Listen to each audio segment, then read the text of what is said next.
Hi everybody, my name is Celine Arafat and I'm going to be talking about my key takeaways from chapter 8 through 11. So starting off with chapter 8, it talks about building and maintaining relationships. A really cool fact I learned from this chapter is that an average individual normally gets into 7 relationships before they find somebody that they marry. My first key takeaway from this chapter is that relationships serve a variety of purposes, whether that's social purposes or work purposes or task purposes. Any relationship that allows us to grow is a good relationship. I relate to this because I feel that any relationship I've made in my lifetime has only helped me progress as a person.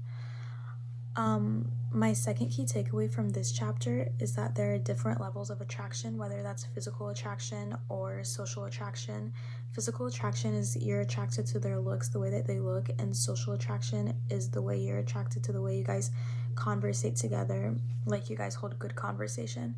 I also learned that pop culture has a very large influence on what we deem as attractive. Moving on to chapter 9. Chapter 9 talks about conflicts in relationships. My first key takeaway from this chapter is that conflict is very normal and it's a part of human communication. Conflict is necessary in order to overcome any difficulties in a relationship. I feel that it's really important, especially it helps you open up with the person that you're in a relationship with, whether that's romantically or whether that's just friendship. I find that any conflict I have with any of my friends or anyone I'm involved with always helps us both progress as people. It also helps build up our relationship.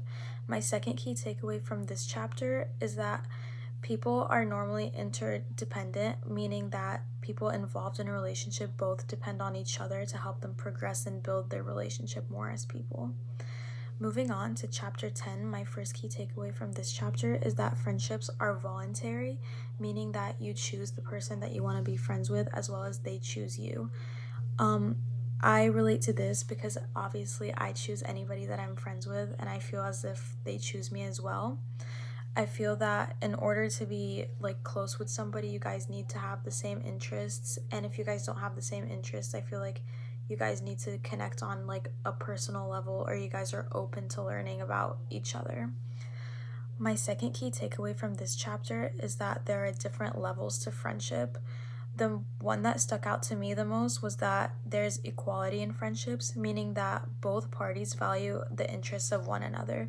This also goes for any relationships that I have. I feel that anybody that I'm friends with, we both value learning more about each other, and we both value experiencing the interests of one another. Moving on to chapter 11, it talks about family and marriage. My first key takeaway from this chapter is that there's many sibling relationship types. One of them that stuck out to me the most is that the affect intense one. This one stuck out to me the most because I feel that it's most similar to the relationship that I have with my siblings the most. I feel like we can be very hostile towards each other, but at the end of the day, we're very warm to each other and we value what one another thinks. My second key takeaway from from chapter 11 is family events. Family events can bring families and siblings together. It can bring each other closer. I know that some families don't value family events, but for my family personally, we do value family events. We always go out together. I feel that it builds our relationship more. Another example is that I read in the chapter that some siblings don't like to go to family events unless their siblings are going. I relate to this because I only go to family events if my siblings are going to be attending and vice versa. Thank you so much.